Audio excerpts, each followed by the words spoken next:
Welcome to another Gauging Gadgets Roblox tutorial video. In this video, I'm going to show you how to log out of Roblox and Roblox Mobile. So we'll start out by logging out of Roblox on a desktop computer, and then I'll show you how to log out of Roblox Mobile on your iPhone or Android phone. So to log out of Roblox on a desktop computer, all we need to do in the browser is go up to the top right and select the gear, and then go down to log out.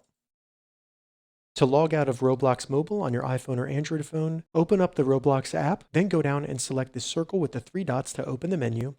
And in the menu, all we need to do is scroll all the way down and select Log Out at the bottom. Confirm you want to log out by selecting Log Out, and then you will have been logged out of Roblox Mobile. Alright, so that's how you log out of Roblox and Roblox Mobile. If you have any questions about this, leave a comment below. I'll get back to you as soon as I can. If you'd like to see more Roblox tips and tutorials, check the links in the description. If this video helped you, give it a thumbs up, and please consider subscribing to my channel, Gauging Gadgets, for more gadget reviews and tech tutorials. Thank you so much for watching.